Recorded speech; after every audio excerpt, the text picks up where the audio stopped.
I know I don't have to tell you folks that there have been some monumental changes in American church life over the last few decades. And I am sure that I don't have to tell you that nowhere have those changes been more monumental than in the area of public worship. Dr. Robert Godfrey, who is the president of Westminster Theological Seminary in California, that's a Presbyterian seminary. He's also a professor of church history there. He wrote a little book back in 1999 called Pleasing God in Our Worship. And he made this statement. He said, in the last few decades, American Protestants have seen more changes in worship and more worship forms than at any similar period since the 16th century. Another seminary president, the very well-known evangelical writer Dr. John MacArthur, he had this to say in a book a few years ago called The Coming Evangelical Crisis. He said, clearly the corporate worship of the Lord today is undergoing a revolution that has few parallels in all of church history. I think MacArthur's choice of the word revolution to describe what's happening to public worship really is a good choice of words, because that's exactly what it's been. It is a revolution. In other words, it is a revolt. It's a revolt against the historic forms and norms of Christian worship. Now, anytime I talk about a revolt and a revolution, there's always some folks who think that's maybe a little bit exaggerated, a little bit of a caricaturization. But I really don't think it is. I think it is a good word. I think it is a revolt. It reminds me of an ABC News special that came out about 13 years ago. It was aired in prime time. The late Peter Jennings hosted it. It was called In the Name of God. And what Peter Jennings did was he documented and explored all the changes in worship and church life that was busting out in houses of worship all across the American landscape. And I tell people, I say, listen folks, ABC News really doesn't waste their time airing primetime specials about minor, small, isolated cultural movements and trends. They don't do that. If ABC News puts the time and the energy and the money into putting together something to be broadcast in prime time, it is about a major cultural movement. It is about major cultural revolutions. And so that is exactly the word to describe what has happened in church life in America. So what exactly are these revolutionary changes that have taken place in American church life, particularly in the area of worship? Well, I don't really have to tell you that, because there's been enough discussion, there's been enough documentation over the last few years that you know what it is. In a nutshell, what we're talking about, of course, is that scores of churches all across America, in every kind of church, every stripe, every color, they have poured their public services into an entertainment format to one extent or another. Some kind of dabble in it, others kind of exploit the format's full potential. But it is going on, and it has been going on for some time all across the American landscape. And even though it's not breaking news anymore, it really is still newsworthy. In fact, I have an article in my files from about 11 months ago, just last year, in the Knoxville News Sentinel, the daily paper of Knoxville, which is the area that I'm from. And it was on the front page of the Sunday Business section. And here was the headline: Refining the Message. Churches, religious-themed attractions. And they're kind of talking there about the Gatlinburg area. I don't know if any of you guys have been over to the Smoky Mountains. Gatlinburg, it's a big hot dog stand that everybody goes to, and it's one of these places. And they have a lot of religious-themed attractions there too. So churches, religious-themed attractions incorporate technology and entertainment to better connect with the masses. So it's still newsworthy. And in that particular article, it describes the services of a 4,500-member Grace Baptist Church in Karns, Tennessee, which is a suburb of Knoxville. And it says, quote, other churches and religious attractions in the Knoxville area are finding that adding an entertainment value to religion get more people in their door. And then at the end of the article, there's a little picture of the worship service at this Grace Baptist Church. And the caption reads in part, Grace Baptist Church in Karns incorporates contemporary music and entertainment into church services. So, again, it's not breaking news, but it is still newsworthy. In fact, the movement is continuing to grow, and it's really becoming an embedded part of our culture. At first, it was kind of a new, novel thing and kind of shocked everybody. Now it's just kind of a normal, everyday way of doing business in churches across the religious landscape. So what exactly does it look like, this entertainment-styled service that has become so popular in our culture? Well, if you read the articles and as you kind of read the descriptions when newspapers tell about it, you'll read about things. They'll mention things like casual attire, songs projected on big screens, contemporary songs, state-of-the-art audio, visual technology. You know, I don't think, quite frankly, that an entertainment format really has anything to do with any of those. I don't think an entertainment format has anything to do about seeing a higher percentage of business casual attire on Sunday morning than the traditional suit. I really don't. And I don't think an entertainment format has anything to do about projecting songs on screens or adding more contemporary praise and devotional type songs to the church's repertoire. I don't believe that any of that really has anything to do with an entertainment format. I know that over the years there has been some heated debates about even some of those things, but I think there's been enough time for reflection in our discussions about worship that most people have rightly concluded that those things really don't have anything to do with what we would call an entertainment-styled service. So what is it? So how do I know one when I see one? Well, I think there are some fundamental characteristics of entertainment-styled services, and I'll just mention three. I think Dr. John MacArthur, and I mentioned him earlier, popular evangelical writer, president of Master's Seminary out in California. I think he really begins to zero in to the heart of what constitutes an entertainment-styled service when he says that traditional preaching, and in his words, is being discarded or downplayed in favor of newer means such as drama, dance, and other entertainment forms. Now, what MacArthur is saying, obviously, is that historically, when you look at the worshiping church, instruction was basically through the spoken word. The medium of instruction was what I'm doing now. I'm speaking.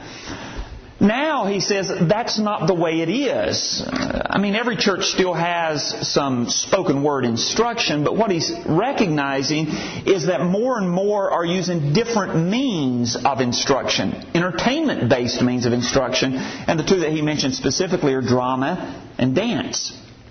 Now, let me give you a couple of examples that show MacArthur really is right on when he kind of describes this.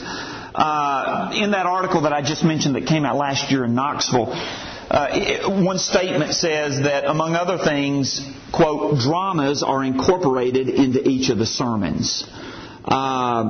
Here's another article that appeared in the Tennessean just a couple of years ago. The headline was, "They Take to Their Feet in Praise." And let me just read to you a few excerpts from this. This was from Nashville's daily paper. Maybe the blame's on Elvis or American Bandstand or the naked frolics of Woodstock. But somehow the word dance became a major dirty word in church. Some Christians here in churches or in professional dance companies are trying to refurbish that image and return it to its rightful place in worship. Mind you, they're not introducing the twist or the electric slide into Sunday services. They're using classical dance and ballet to tell biblical stories and express the joys of the Christian faith. The Lord is opening up people's eyes to the uses of dance as a means of promoting the gospel. Performers say the key is dance's visual impact, its ability to touch people's hearts and emotions with gestures and movements, not words. Michael Cadle, who was the director of one of these dance companies, Michael Cadle said Hosanna, that's his dance company, said Hosanna's blend of classical and modern modes of dance tries to teach audiences that are wrapped up in a video culture that's moving faster and faster every day. Quote, "The younger generation is no longer satisfied to see a guy talking at a microphone. We're on the verge of seeing Christian media go to a different level," Cadle said. That's what MacArthur's saying. Look, here's how you can tell. One of the major aspects of these entertainment-style service is when people say, I'm not interested in people at microphones anymore. Instead of using spoken word instruction, we need to utilize other means of instruction, dance, drama, and other entertainment-based means of instruction. Here's one more example of this. This is from the Blunt Today. The Blunt Today, I live in Blunt County, and this is kind of a little community paper in my hometown that comes out occasionally. This came out about 3 years ago. The headline was, Step to the Message. Church Dance Ministry Spreads the Word of Christ's Love. And the article reports that the co-directors of the ministry, quote, wanted to form a group that would express freedom through worship, unquote. Their group, the article goes on to say, performs a variety of dance styles, including interpretive, lyrical, and hip-hop. They also perform dramatic pieces incorporating sign language. So one fundamental characteristic when you say, well, how do I really know it when I see it? Well, you know it when you see it. Because one of the fundamental characteristics is just that. It's the increasing use of entertainment-based media of instruction. And it's kind of going away from instruction through the spoken word. Now, a second major characteristic of the entertainment-styled service is the style of the music. In fact, I really think that this is kind of the centerpiece. If you had to identify one centerpiece of this particular type of service, it's the style of the music. You see, a lot of people have correctly observed that all the majestic melodies and all of the majestic anthems that have characterized the worshiping church really through the centuries have been increasingly moved over to the sideline. And replacing those majestic anthems and those majestic melodies has been the driving beats and the pulsating rhythms and the loud dynamics of the music of popular culture. Soft rock, pop, jazz, country, hip-hop. Those are just a few of the genres of music that people are now appropriating for the use in their public services. And, of course, to pull it off, now listen, if you're going to pull off rock, pop, hip-hop, country, jazz, folk, whatever the genre, if you're going to pull off that, you have to have a band. And that band has to have all of the elements and pieces of a traditional pop or rock band. Now, let me give you a couple of examples of this. I've been in Maryville for 5 years. About 3 years ago, our paper called the Daily Times came out with an article on a new church plant there in Maryville. It's called the Vineyard Christian Community. And it was kind of describing what goes on there at the Vineyard. And here it describes the style of the church. The preacher said, and I'll quote him, he said, the music is very contemporary. We have a full band. Then after he makes a few more comments about the environment conducive for worship and all that stuff, he said, and I quote, it's not just rock and roll. We have a lot of fun redoing hymns. Now, I want you to notice that statement, it's not just rock and roll. Do you know what he means when he says it's not just rock and roll? He means it is rock and roll. It's just not only rock and roll, but it is rock and roll. Let me give you another for instance. This one came out in the paper, again, Nashville's daily paper, the Tennessean. And it was, the headline was New Pentecostal Wave Dividing Black Baptists. And it was a pretty lengthy article, and what it was doing was discussing how some former predominantly black Baptist congregations were transitioning. And they were transitioning, in their words, to, quote, an exciting worship experience. And one of the changes that the article said was being made to bring about this exciting worship experience was, and here are the words of the article, organ and piano give way to hard driving keyboards and drums. So, you got to get rid of the organ, you got to get rid of the piano, because if you're going to bring in the music of pop culture, organs and pianos don't cut it. You know that, don't you? It's hard driving drums and keyboards and saxophones and congas for Christ and all of that. And so that's what it said. Those things give way. And so to pull off this style of music, that's why you're seeing the praise band, as it's often called, is really the centerpiece of everything. Let me give you one more example. This came out 3 years ago, Knoxville's paper again, the News Sentinel. The headline was this: Crunk for Jesus. And here are the first couple of paragraphs. The bass drops, arms waving from side to side, shoot up in the air. All right, y'all, yells Eugene G. Whiz Bailey with a mic in one hand and the other pointing toward the sky. Let's get it crunk up in here for Jesus. Some worshipers with sagging jeans and do-rags bounce to the beat. Yeah, Christians can get it crunk, Bailey yells, just like Little John. Now, if you don't know who Little John is, he's a secular rapper. I'm sure most of you folks knew who Little John was, right?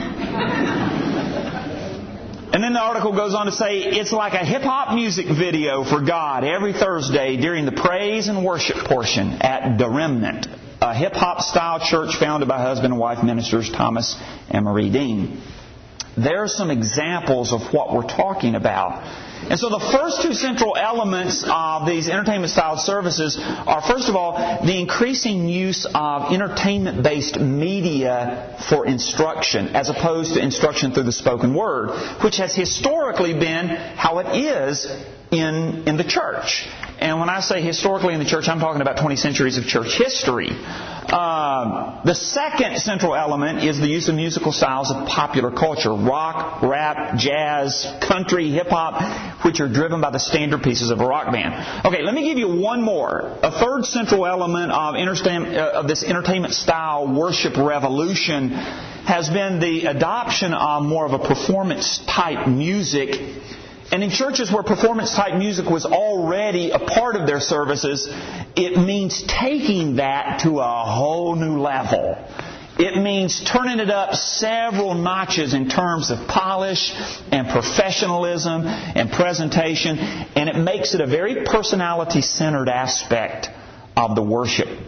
Let me give you a few for instances here. What you'll see in these kind of churches is that when the whole congregation sings, they're really singing backup. They're singing backup for either the individual or the praise team as their voices their amplified voices soar above the congregation. The congregation kind of gives a little backup to it.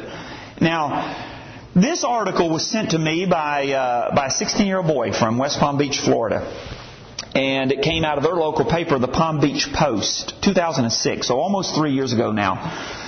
And what this article did was profiling some of Palm Beach's mega churches, and that is churches that have a weekly attendance of more than 2,000 people. And here's how the article began. Saxophones for the Savior, congas for Christ, jumping for Jesus. The experience of the megachurch may not be right, for those who prefer silent meditation or a sanctified snooze in the back pew. The megachurch provides a joyful noise unto the Lord, make no mistake about it. Not every megachurch features a high-tech professional-style entertainment component, but those that do provide a way to relate to the Creator that can be described only as fun. At Christ Fellowship in Palm Beach Gardens, enormous video screens flank the altar, which is as big as a theatrical stage. 3 videographers take their places before the service begins, and the colored spots come up as music minister Michael Neal and a praise team, 16 high-energy singers who might impress the judges at an American Idol competition, take their places on stage. The state-of-the-art music is polished, professional vocal music accompanied by a tight band. With lofty ceilings, spotlights, and big screens, the sanctuary of Christ Fellowship feels more like an entertainment venue than a conventional church. Now, as the article moves on, it describes yet another megachurch in Palm Beach County called the Church of All Nations.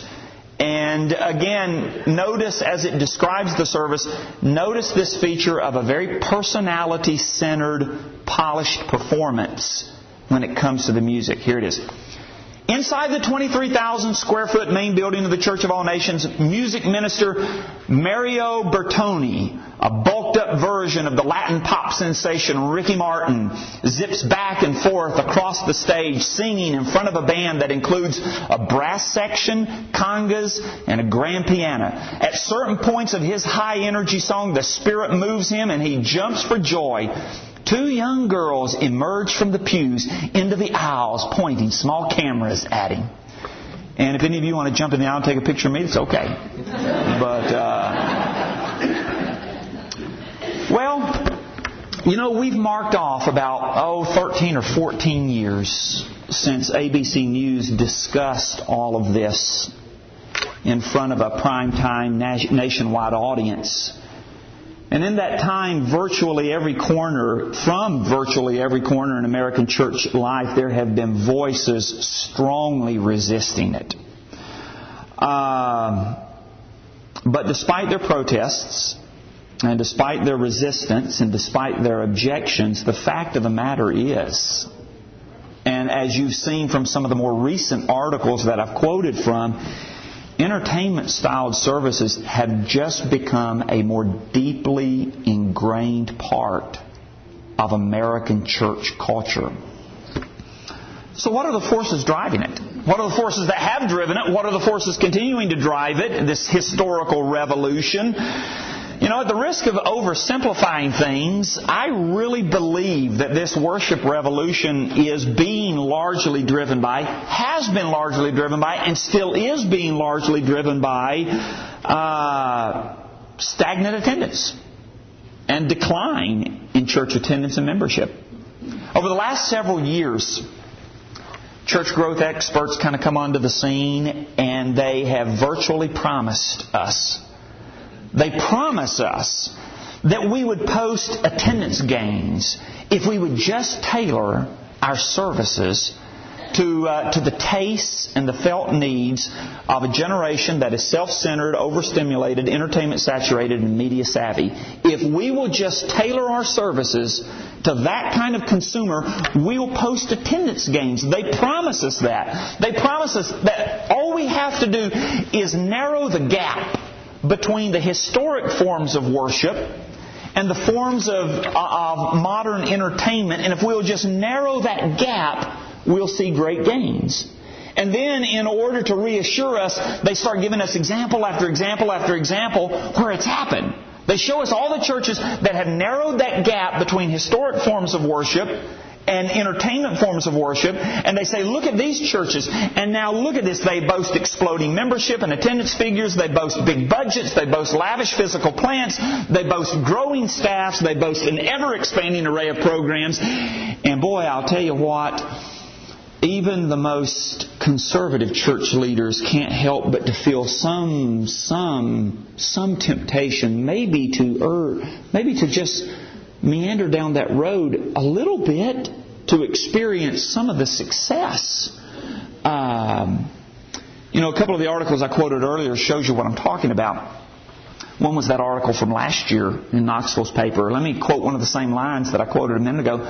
Other churches and religious attractions in the Knoxville area are finding that adding an entertainment value to religion gets many people in the door. Did you catch those last words this time? It gets many people in the door. There it is. That's what it's all about. Let me go back to that article that I mentioned from the Tennessean about the transition in some predominantly black Baptist congregations. Here is a few excerpts from that article that explains why it's happening. Like other denominations, black Baptists worry about stagnant membership rolls and finding the secret of attracting young people and new members.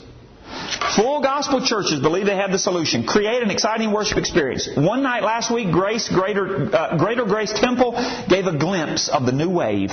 The church played host to a revival where the out-of-town guest evangelist never quite got around to preaching because worshipers became engulfed in joyful, even frenzied praise and dancing.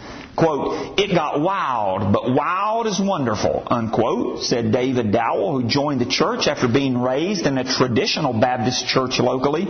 Quote, the Baptist old way is out the window. I feel free there to praise. No questions asked, unquote. Advocates of the full gospel approach say they are drawing young people and renewing the dormant life of some Baptist churches. Dress is casual, denominational identity is downplayed, emotional expression is welcome, organ and piano give way to hard driving keyboards and drums. Well, as I said, fundamentally, I'm convinced that that really is what it's all about. It's what it's still all about. It's what it continues this day to be all about. It's about swelling pews with new customers and holding on to old customers by getting rid of the boredom that threatens to drive them away. Did you just say customers? Did you just call them customers? Yeah, I did. I did, and that wasn't some kind of slip of the tongue. I chose the word purposely because I really believe that that fits the context of the movement.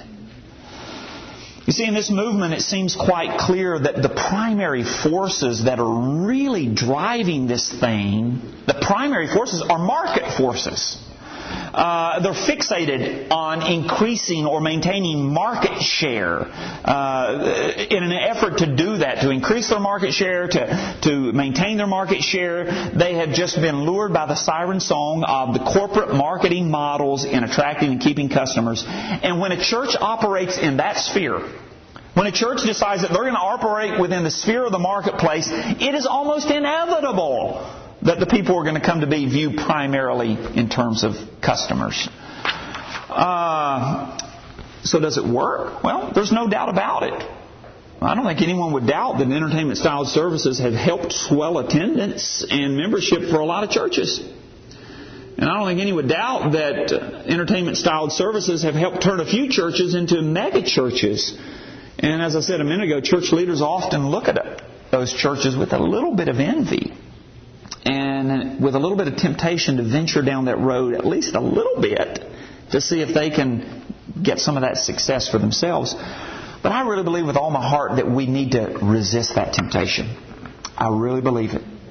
I think we need to resist the temptation to venture down that road, even just a little way down that road. And I want to offer you just a few reasons why we really need to reject that temptation to pour corporate worship into an entertainment format. Let me give you 5 of them. 5 reasons.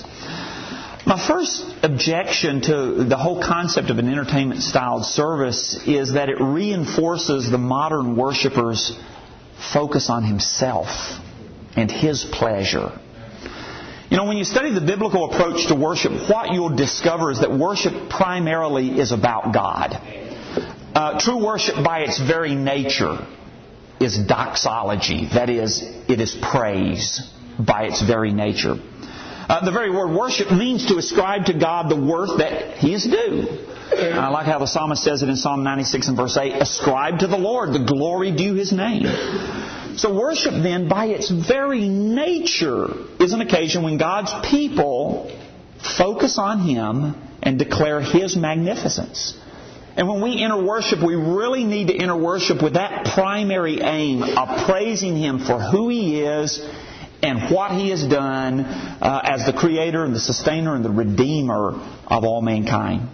Now, that's the fundamental purpose of worship biblically. It's a God-focused, God-centered event. Now, with that in mind, let me return to that Palm Beach article from a couple of years ago and read the last paragraph, a couple of sentences again. One of the pastors of this Church of All Nations, he says, by nature as Pentecostals, we are more experiential. We used to be called holy rollers, but charismatics and even Baptists saw that waving your hands, moving around, or dancing connected with people. People want to feel God. They tell me, we like that we felt something today. Now, notice again what he said. People want to feel God. They tell me, we like that we felt something today. Similarly, in that article about the Pentecostal wave that is dividing some black Baptist congregations, the preacher of the church that was being profiled defended this new approach to worship by saying, young people, quote, want to be excited. Now, those statements, I want you to think about those statements. People want to feel God. We like that we felt something today. Young people want to be excited. Those statements reflect a very harsh reality of our times. And the reality, that harsh reality of our times, is that the focus of most worshipers has shifted from God to themselves. You know, as these quotes clearly suggest, most worshipers don't come to worship today primarily to declare the magnificence of God. They come in pursuit of an intoxicating emotional experience. They come to worship and say, in effect, here I am, make me feel something, make me feel good. You know, I really agree with Brother Jack Lewis, who a few years ago, I heard him in a lecture at Freed Hardeman, and he said, you know, if modern worshipers primarily went to worship to call on the name of the Lord, I think there would be a lot less criticism of traditional worship. And he says, but unfortunately, they don't primarily go to call on the name of the Lord. They primarily go and say, here I am, what can you do for me? Now, whether they're conscious of it or not, modern worshipers are centered on themselves and focus primarily on the pursuit of their pleasure. They genuinely believe that they're worshiping God. They really do. I'm not saying their motive is warped. They really believe that they're worshiping God, but in reality, whether they're conscious of it or not, they're worshiping their own emotions. And with this in mind, one of the most fundamental objections to an entertainment-styled service is that it just reinforces this self-focus. It just reinforces this pursuit of an intoxicating emotional experience. And regardless of how well-intentioned a church's decision may be to adopt an entertainment-style service, entertainment, by its very nature, entertainment centers us on ourselves. By its very nature, entertainment centers us on our own pleasure. But folks, there really can't be true worship until we escape the prison of self. There really can't be. And unfortunately, as long as churches continue to frame worship as entertainment, to give them that kind of intoxicating emotional experience that they're demanding, most worshipers are just going to continue that fixation with themselves. So how do you deal with that? Well, what we have to do is, I think we just have to continue to teach people and help people learn what the true nature of worship is. We just got to keep calling them back to understand fundamentally that nature is doxology. Now, I won't get into the fact of the matter that in some places, frustration with a spiritless service isn't doing congregations favors. But we will deal with that another time. But we have to recognize this shift of focus that has taken place and see it as a real objection. Let me give you a second objection that I have to this historical revolution of entertainment-styled service. And that is, those types of services really tend to diminish the sense of awe and reverence that really needs to be present in an encounter with God. One of the stated goals of an entertainment-style service is to create a very, very relaxed, a very comfortable, a very casual, a very informal affair. Now, I like a little bit more informal. I'm partial to that, probably because of my generation. I don't like wearing ties. I don't know if you could tell that or not. I don't. I wear it on Sunday morning, but then on Sunday night I get it off as quickly as I can. But the whole purpose is kind of taking it to really, I think, an extreme. And it says we want to create very ultra-relaxed, ultra-comfortable, ultra-informal affair that we call worship. And the way you do that is really utilizing an entertainment format, because it accomplishes that. It does create a very informal, very relaxed, very casual environment. But I would suggest to you that it is very, very difficult, if not impossible, to promote extreme comfort and extreme relaxation and true biblical worship at the same time. It is very, very difficult, if not impossible, because a vital element of worship is awe. A vital element of worship is wonder of something holy. And the fact of the matter is, you can't be ultra-relaxed and ultra-comfortable to an extreme when you are truly in the presence of something that is wondrous and awe-inspiring. I just don't think it's possible. As we look at Scripture, When God manifested Himself with thunder and lightning at Mount Sinai, the Scripture says, quote, in Exodus 19, verse 16, all the people who were in the camp trembled. When Isaiah witnessed God's majesty in Isaiah chapter 6 and verse 5, he said, woe is me, for I am ruined, because I am a man of unclean lips, and I live among people of unclean lips, for my eyes have seen the King, the Lord of hosts. In Job chapter 42, verses 1 through 6, when he was confronted with the majesty of God, he confessed his lack of understanding, and he worshipped, saying, I retract and I repent in dust and ashes. When Peter witnessed a miracle which validated the identity of Jesus Christ as God in the flesh, he fell on his face and he said, depart from me, for I am a sinful man, O Lord, in Luke chapter 5 and verse 8. And when John turned around to see the voice that was speaking to him, the voice of Christ, Revelation chapter 1 verses 12 through 18 says, he fell at his feet as though dead. In the encounter with the living God, when we understand and there's a true sense of awe and wonder of something holy, then it doesn't promote that ultra sense of relaxation. Now, God doesn't manifest Himself in such direct ways today, but nevertheless, worship is still an encounter between God and His people, and it has to be characterized by reverence and awe. You know, the Hebrew writer says, since we receive a kingdom which cannot be shaken, let us show gratitude by which we offer to God an acceptable service with reverence and awe, for our God is a consuming fire.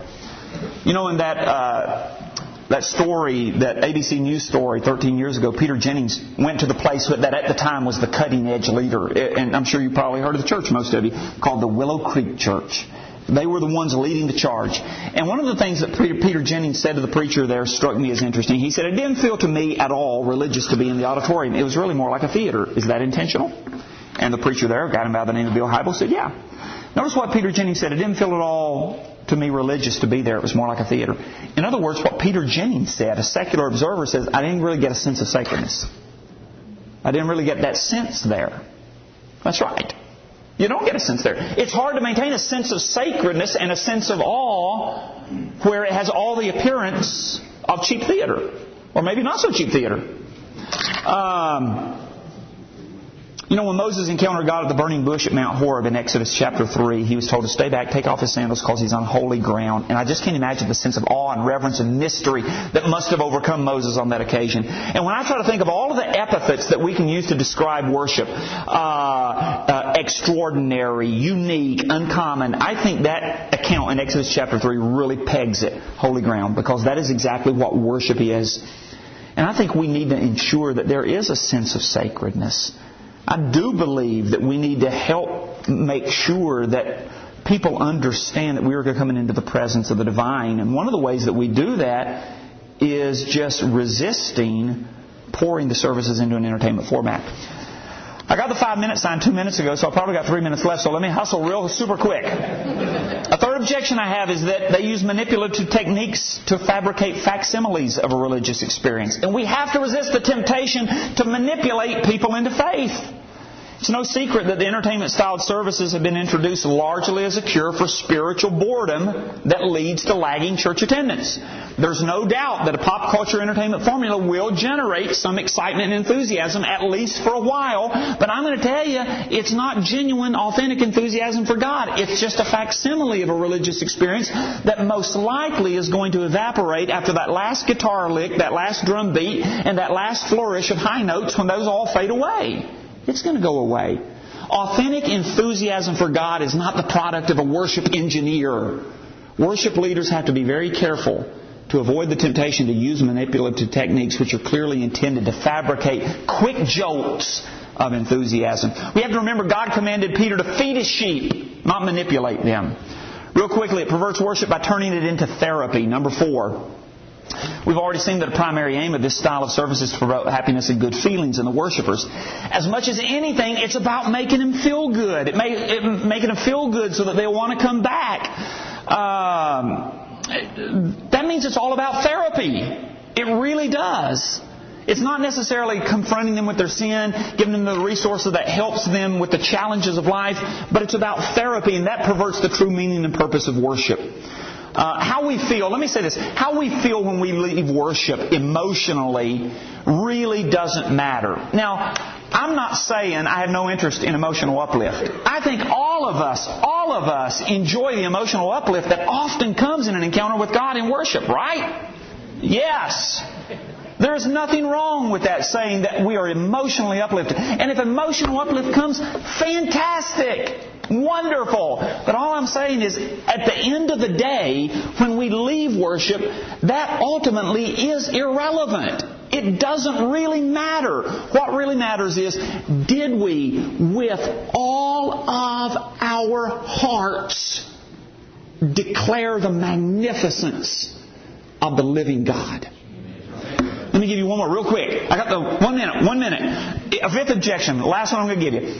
And that is, these entertainment-style services have no New Testament or historical precedent.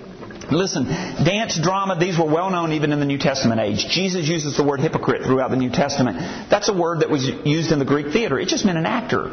If you've ever been over to the Holy Land, you have seen great theaters. Okay? Drama was very relevant. Musical instruments was a very prominent part of life in New Testament times. You know, the prodigal son comes home and he hears the music and dancing at home. Jesus uses an illustration about children playing the flutes, and we could go on. These things were present there. Given this fact, it seems striking to me that the apostles in the early church didn't use this entertainment format when they assembled. At least there's no real evidence that they did. Is it significant? I think it is. It seems reasonable to think that if framing worship as entertainment would have been appropriate, the apostles in the early church would have surely appropriated such a culturally relevant format. And the fact that they didn't seems to strongly suggest that they just didn't feel it was appropriate for Christian worship assemblies.